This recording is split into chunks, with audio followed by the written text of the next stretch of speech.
이 시간 주시는 우리 하나님 말씀은 구약성경 시편 42편입니다.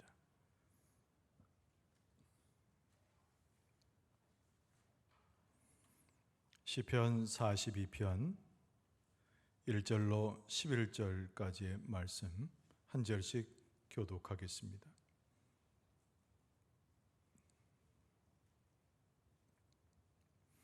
하나님이여, 사슴이 시냇물을 찾기에 갈급한 같이 내 영혼이 주를 찾기에 갈급하니이다.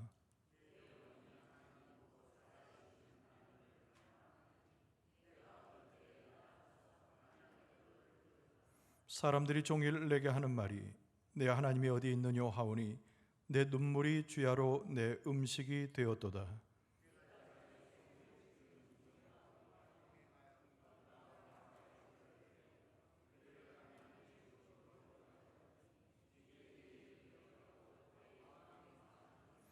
내 영혼아, 내가 어찌하여 낙심하며 어찌하여 내 속에서 불안해하는가? 너는 하나님께 소망을 두라. 그가 나타나 도우심으로 말미암아 내가 여전히 찬송하리로다.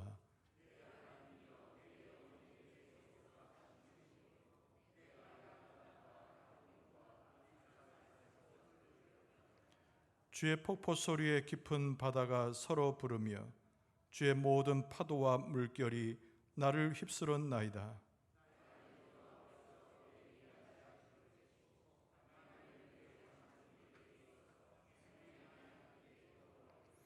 내 반석이신 하나님께 말하기를 어찌하여 나를 잊으셨나이까? 내가 어찌하여 원수의 압제로 말미암아 슬프게 다니나이까 하리로다.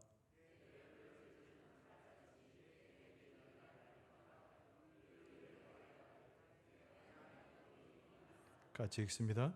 내 영혼아, 내가 어찌하여 낙심하며 어찌하여 내 속에서 불안해하는가? 너는 하나님께 소망을 두라. 나는 그가 나타나 도우심으로 말미암아 내 하나님을 여전히 찬송하리로다. 아멘. 할렐루야. 또 한 주간의 삶을 믿음 가운데 또 하나님의 은혜 가운데 잘 지내시는 줄로 압니다.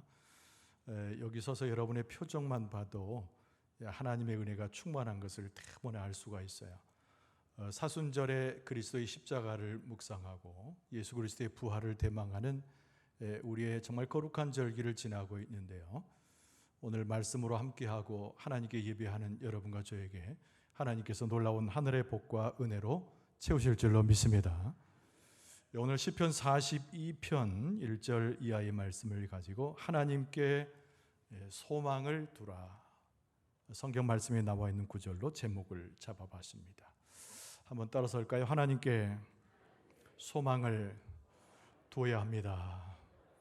네, 요 철칙입니다. 오늘 본문의 말씀의 핵심적 구절이기도 하고요. 하나님께 소망을 두는 이유가 어디 있는가?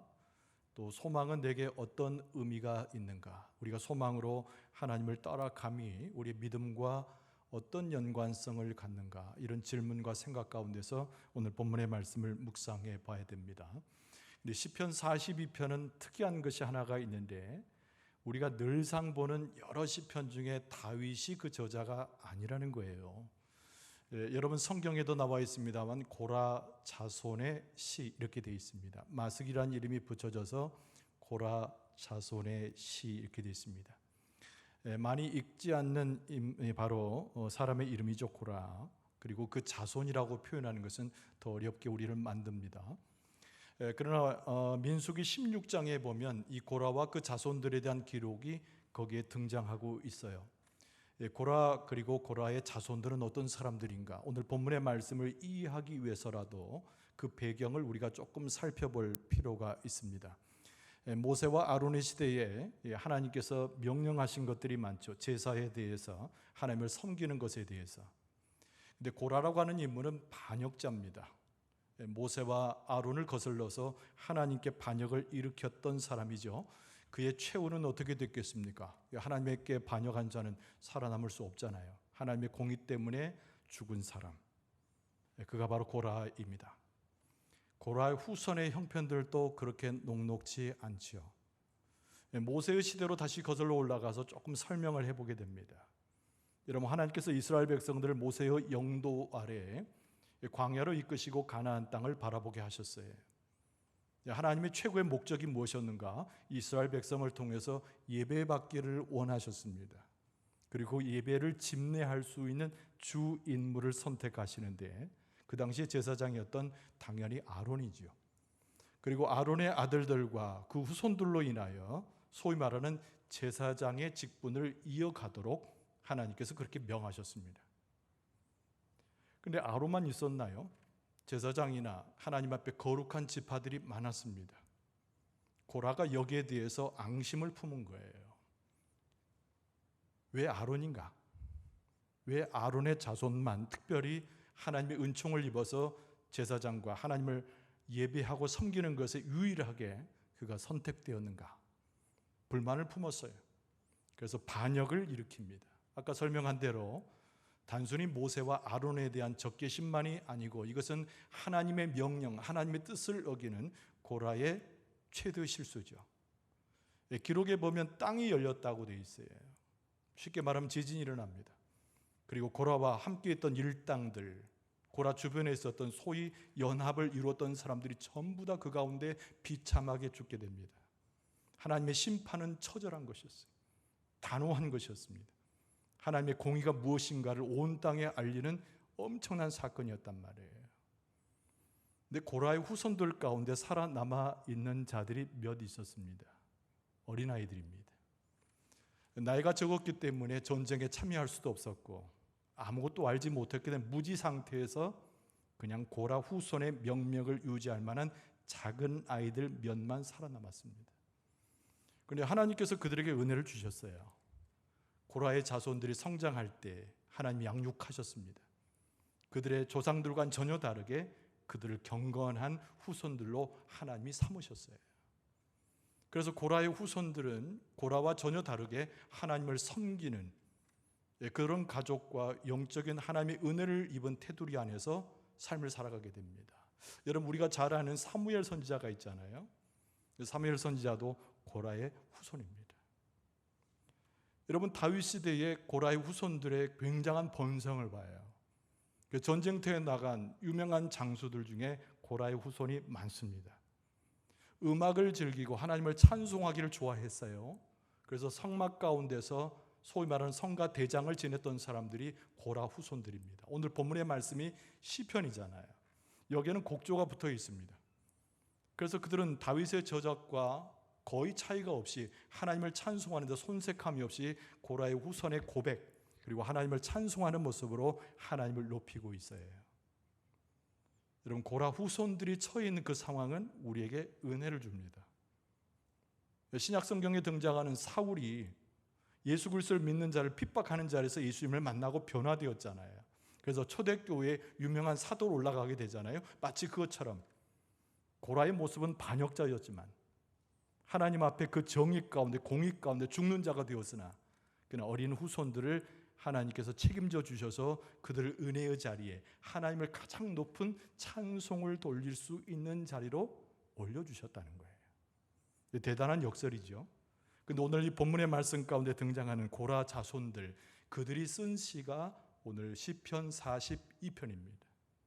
근데 오늘 시편 42편은요, 기도도 나와 있고 여기는 어둠 가운데 하나님을 찬송하는 그들의 영성도 드러납니다.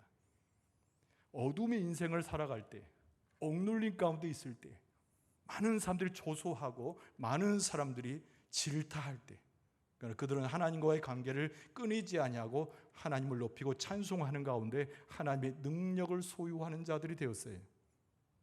그래서 우리가 다윗의 여러 가지 시편을 만나지만 오늘 본문의 말씀 시편 42편에 있는 고라 자손들의 이 신앙과 하나님을 찬송의 모습을 보면서 정말 우리의 모습과도 유사하면서도 우리가 받을 은혜가 이것이구나 라고 하는 것을 깨닫게 하는 시편이 오늘 본문의 말씀이에요. 마스길이란 말이 제목에 등장합니다. 이 마스길은 교훈이란 뜻이에요.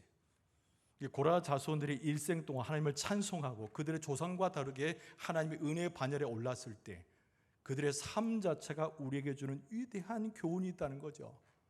그것이 오늘 찬송시로 나오는 그리고 또 하나의 탄원시로 등장하는 시편 42편의 그 내용이 등장하고 있습니다.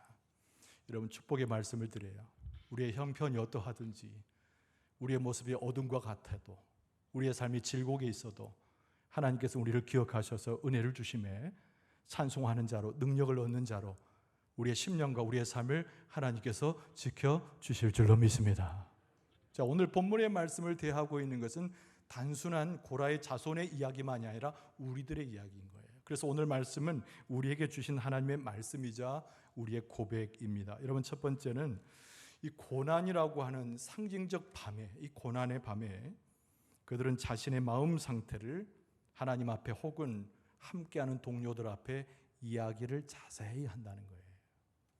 이것이 오늘 본문의 말씀의 첫 번째 등장하는 매우 중요한 주제입니다. 고난을 감추지 않아요.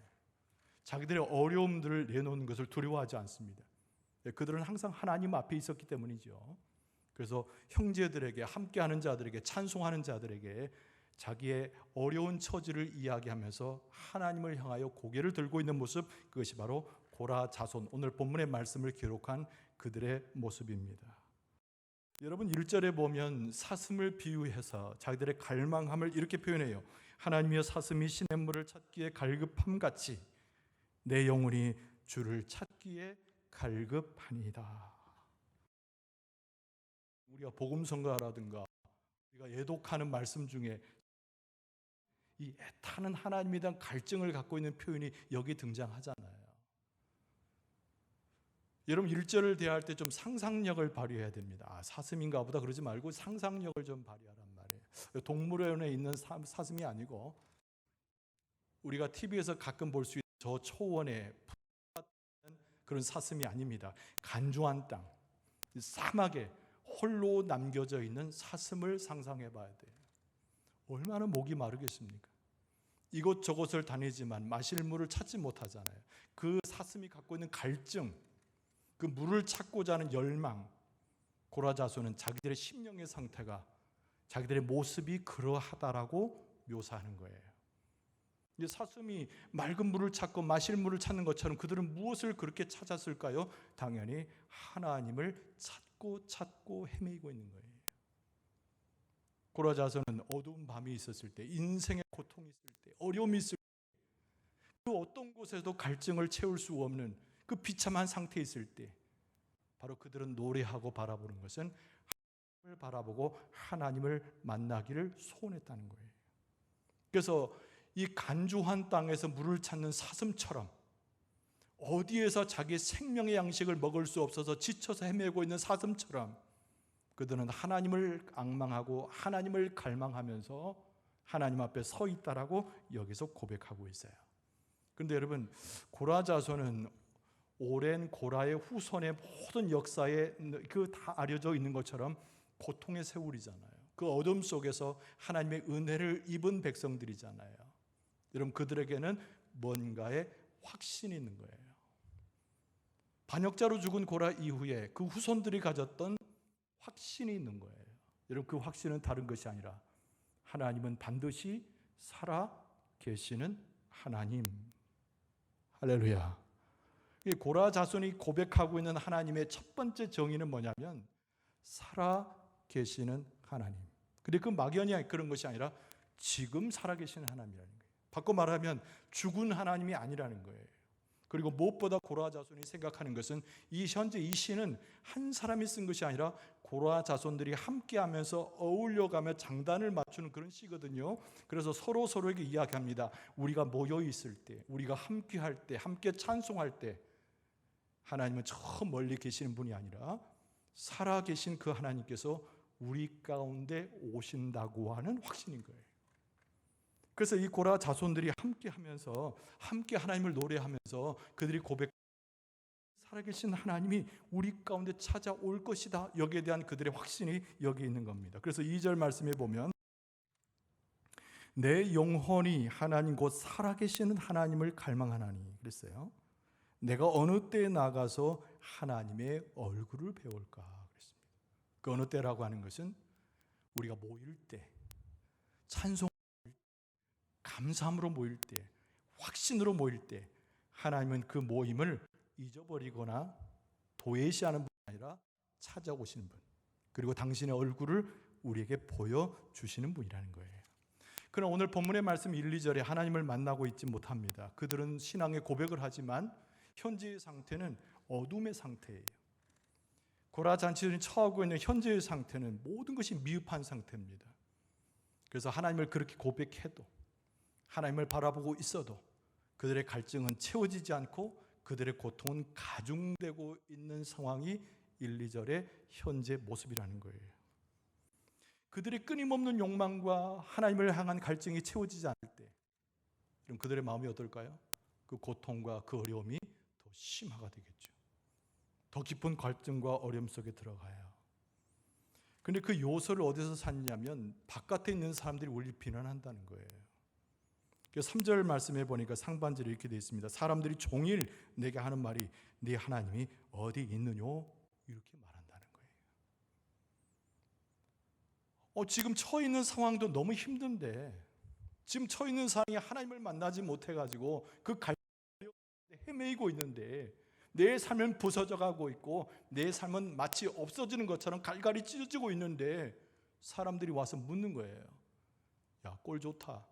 네 하나님이 도대체 어디 있느냐? 네가 믿는다고 말하는, 네가 살아있다고 말하는 하나님은 도대체 내게 있어서 어디 계시길래 네 모양이 그 꼴이냐라고 비방한다는 거예요. 단순한 이 고라 자손, 하나님의 백성에게만 주는 이야기가 아니라 하나님에 대한 저주잖아요. 하나님에 대한 증오의 표현이잖아요. 하나님을 믿지 않는 불신의 표현이잖아요. 하나님의 역사를 부정하는 태도잖아요. 그래서 지금 자기의 심령의 상태가 더 공패해지고 더 어려워지면서 사람들의 비방을 만날 때 어떤 길로 가야 될지 헤매고 있는 모습이 바로 이들의 현재의 모습이라는 거예요. 그러면서 마음 가운데 생각이 됩니다. 과거가 이런 겁니다. 그래서 오늘 본문의 말씀 4절에 보면 이렇게 말씀하고 있어요. 내가 전에 성의를 지키는 무리와 동행하여 기쁨과 감사의 소리를 내며 그들을 하나님의 집으로 인도하였더니, 과거를 생각하는 거예요. 내가 많은 사람들과 함께 주의 성소에 오르내리고 내가 많은 사람과 동행해서 기쁨과 감사로서 소리를 내서 하나님을 찬양했던 그 과거가 얼마나 좋았을까. 모든 것이 부족함이 없었고 모든 것이 유족하고 모든 것이 내게 만족스러웠던 과거가 있는데 현재 나의 삶은 왜 그것에 미치지 못하며 그것과의 간격이 너무 멀다. 이제 이 일을 기억하고 내 마음이 상하는도다. 사람들이 그렇게 말하는 거예요. 할 수 없지만은 내가 가만히 생각하니 내 과거에 그리워하고 만족하는 나와 현재 궁핍한 나의 삶을 비교해 보니 내가 견딜 수 없다는 거예요. 그런 경우를 많이 겪잖아요. 현재 앞 그 자체도 어려운데 어제 1년 전 과거의 나의 모습은 풍족하지 않았던가? 나는 이렇게 왜소해지고 나는 왜 이렇게 못난 사람으로 바뀌고 있는가? 우리 심령의 상태가 완전히 그래서 5절 상반절에 보면 이렇게 말합니다. 내 영혼아 내가 어찌하여 낙심하며 어찌하여 내 속에서 불안해하는가?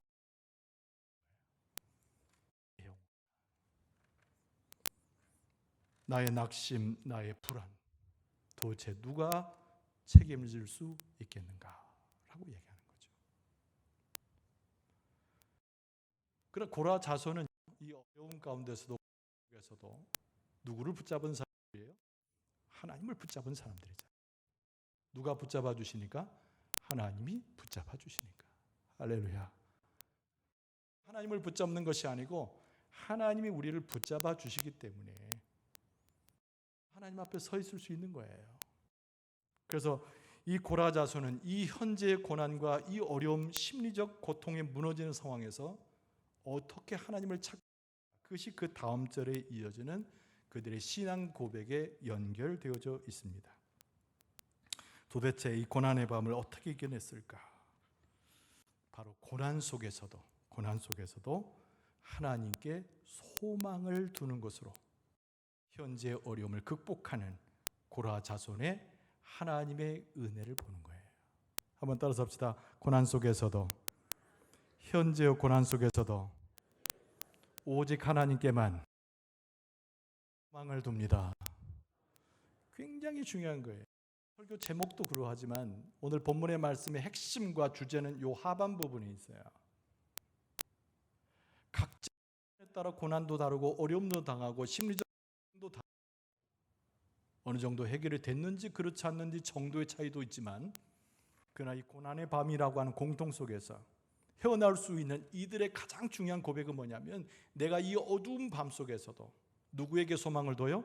오직 하나님께 소망을 둔다는 거예요. 그래서 5절 하반절에 보면은 너는 하나님께 소망을 두라. 그가 나타나 도우심으로 말미암아 내가 여전히 찬송하리이다. 그랬어요. 그러니까 고라 한 사람이 쓴 거 아니에요. 고라 자손들이잖아요.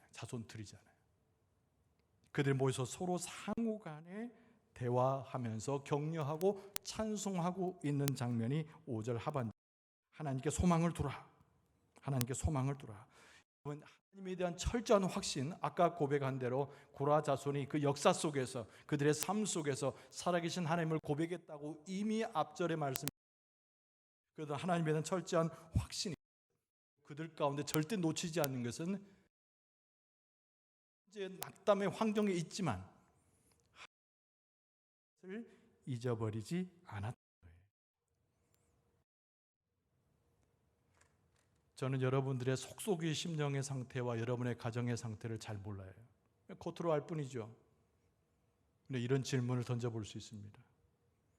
도대체 당신은 과거에 비해서 현재의 모습이 아주 초라하고 작아지고 있습니까? 이런 질문을 던져보면 여러분들은 속으로 그렇습니다 라고 대답할지 몰라요. 과거의 그 어떤 모습보다도 현재의 삶의 상태가 영적으로나 육적으로 궁핍합니까? 라는 질문을 하면 사실 그렇습니다 라고 대답할 수도 있어요. 그 질문이 이어지게 되고 그 답변이 반복되면 반복될수록 우리의 심령의 상태는 살아나는 것이 아니라 죽어져 가고, 희망이 솟는 것이 아니라 좌절에 떨어지고, 우리의 삶은 자꾸 사망으로 가까이 가게 된다는 거예요. 그러나 오늘 본문의 말씀에 나오는 바로 이 고라 자손의 찬송을 보면서 우리는 무엇을 깨닫습니까? 도대체 왜 우리는 그런 질문과 그런 허망한 소리 앞에서 예라고 답을 해야 되는가라는 거예요. 여러분, 그렇지 않아요. 하나님이 존재하지 않으신가? 하나님이 계시지 않는가? 하나님이 나를 잊으셨는가? 우리 불신의 상태에서는 그런 질문과 수없는 대답 속에서 우리는 약해져 가고 사망으로 가까이 가겠지만, 그러나 우리가 하나님에 대한 철저한 확신과 믿음이 전제되어 있고 하나님이 우리와 함께 하신다는 고백이 있으면 하나님을 믿고 의지하는 우리의 심령이 하나님을 만나게 되고 하나님의 역사를 경험하게 된다는 거예요. 여러분, 하나님의 그 놀라운 역사가 우리 가운데 나타나게 될 줄로 믿습니다. 그래서 오늘 본문의 말씀에 나타나심의 도움이라고 그랬어요. 하나님이 저 멀리 계신 분이 아니고 우리와 무관하게 계시는 분이 아니고 내 삶에 고통이 있을 때, 어려움이 있을 때 그러나 찬송하는 자를 돌이켜 보여주셔서 하나님이 직접 나타나셔서 내 삶에 등장하셔서 나를 도우신다는 거예요. 그런데 무엇으로 도우시는가? 나타나 도우심으로 말미암아 내가 여전히 찬송하리로다. 나를 도우시고 그 역사하시는 능력으로 우리를 붙들어 주신다는 거예요. 여기서 도우심이라고 하는 말은 예수와 이렇게 돼 있어요. 히브리어 예수와, 헬라어로 뭘까요? 예수죠. 예수. 예수란 말의 뜻은 뭐예요?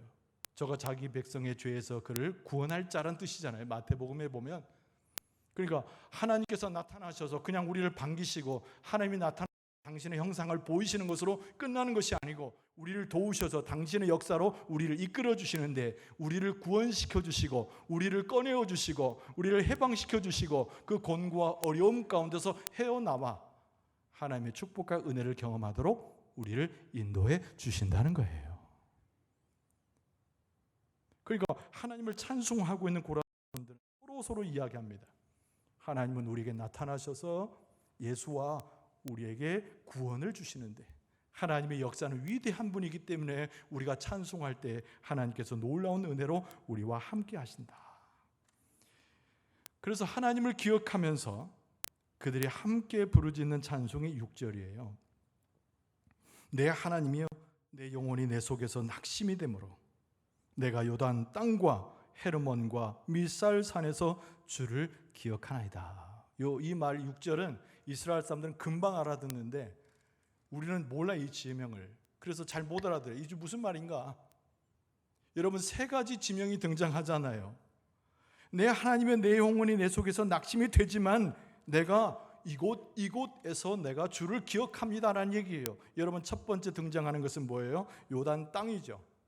요단 땅은 어디입니까? 요단강 주변에 있는 땅이에요. 헤르몬이 어디예요? 북쪽, 이스라엘 저 북쪽 위에는 한 위치에 있는 그곳입니다. 그런데 여기서 등장하는 미살산은 아무도 몰라요. 그냥 어느 곳이에요. 결국 이 세 가지 공통의 땅이 무엇을 이야기하냐면 하나님의 은혜의 자리인 예루살렘, 하나님께서 은혜를 베푸시는 시온자, 거기서 멀리 있다라고 하는 것을 이야기하는 겁니다. 내 고난의 상태가, 내 심령의 상태가, 내 어려움의 상태가 하나님으로부터 멀어져서 하나님의 구원을 경험하지 못하고 은혜가 닿지 않는다고 이야기할 정도로 멀리 있을지라도 내 삶 자체가 하나님의 도우심을 경험하지 못하여 내 삶 자체가 쪼드라들고 고통스러운 상태가 오래되어서 하나님의 역사를 경험하지 못하는 저 먼 곳에 있어도 내가 무엇을 기억하는 거죠? 하나님이 나를 도우시고 나와 함께 하시고 나를 구원한다는 것을 믿음으로 기억해서 하나님을 찬송한다는 거예요.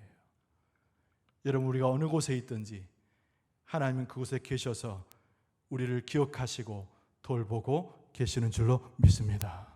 내가 무엇을 하든지 하나님께서는 간섭하시고 역사하시고 개입하셔서 내 길을 지도하고 계시는 줄로 믿습니다.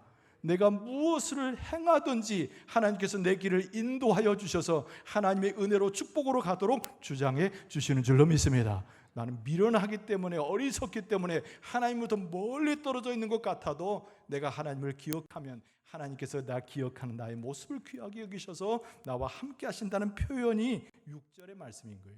그래서 이스라엘 사람들은 6절의 의미를 금방 알아들었습니다. 그 멀리 있는 곳, 사람들이 잘 모르는 곳, 그곳에 있어도 하나님을 기억하여 찬송하는 이들의 찬송이 귀하구나라고 하는 거예요. 그리고 그것이 곧 그들에게 무엇이 될까요? 바로 성전이 되는 것이에요.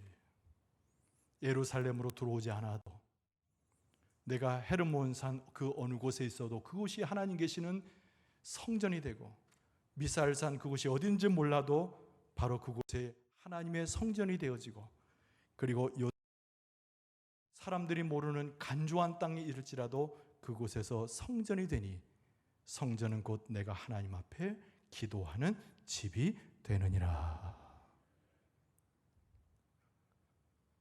우리가 은혜를 받는 것이 꼭 교회 안에 들어와서 예배할 때만 은혜 받는 게 아니에요.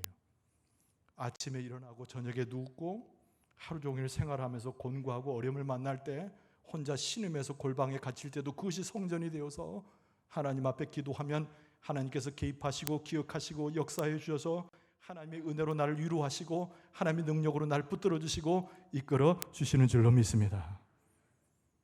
그래서 8절의 말씀을 보면 기도라는 표현이 8절에 등장하는 거예요. 낮에는 여호와께서 그의 인자하심을 베푸시고 밤에는 그의 찬송이 내게 있어 생명의 하나님께 기도하리로다. 낮이든 밤이든 상관이 없이, 장소가 어디든 상관이 없이 하나님의 인자하심의 베푸심을 경험하고 하나님 앞에 찬송함에 있어서 생명의 하나님, 새로 살리는 하나님, 나를 거듭나게 하시는 하나님, 새로운 인생을 주시는 하나님, 그 하나님께 내가 성전 삼아 기도하리로다, 이렇게 이야기하는 거예요. 여러분, 하나님 앞에 기도하는 여러분과 저의 심령은 하나님의 은혜를 가져오고 능력을 가져오고 환란에서 벗어나게 하는 하나님의 권세를 경험하게 할 줄로 믿습니다. 그러면서 오늘 11절 말씀은 어떻게 고라 자손이 말씀을 닫고 있습니까? 그 살아계신 하나님이 우리와 함께 하심으로 고라의 반역 이후에 우리를 살리시고 우리를 기도하게 하시고 하나님의 은혜를 담게 하셨으니 우리가 하나님을 찬송합니다라고 그 찬송의 시로 11절을 마감하는 거예요. 11절 말씀해 보니까 내 영혼아 네가 어찌하여 낙심하며 어찌하여 내 속에서 불안해하는가. 너는 하나님께 소망을 두라. 나는 그가 나타나 도심으로 말미암아 내 하나님을 여전히 찬송하리로다. 할렐루야. 어떤 순간에도 찬송할 수 있는 자가 하나님의 은혜를 덧입게 될 줄로 믿습니다. 하나님을 찬송하는 자가 해결함을 경험하게 될 줄로 믿습니다. 하나님을 높이고 찬송하는 자가 세상 가운데도 멸시받지 아니하고 하나님 앞에 귀히 여겨서 새로운 인생, 새로운 출발, 하나님의 은혜를 경험하게 될 줄로 믿습니다. 여러분, 오늘 분명히 말씀하고 있는 것은 세상에 소망 두지 말고 너의 삶의 어려움에 마음을 두지 말고 하나님께 소망을 두라는 거예요. 그리고 기다리라는 겁니다. 현재의 모습이 고통되더라도 하나님께서 찬송하는 자를 기억하셔서 축복하실 때를 기다리라는 거예요. 그때 하나님을 찬송할 때 하나님께서 그 마음의 믿음을 보시고 인정하셔서 하늘의 복을 내리실 것이니 하나님 앞에 기다리라는 거예요. 근데 뭐 하지 말고, 낙심하지 말고, 낙담하지 말고 찬송하며 기다리라는 거예요. 여러분, 그런 하나님의 은총이 우리 교회 가운데 충만하게 될 줄로 믿습니다. 찬송할 기분이 아니야, 살 기분이 아니야. 성경은 절대 그렇게 말하고 있지 않아요. 어려움 속에도 감사하고 어려움 속에도 찬송하는 자에게 더 큰 은혜를 주시고 하나님의 능력으로 보호하신다고 성경은 말씀하고 있어요. 고라 자손의 경우를 보세요.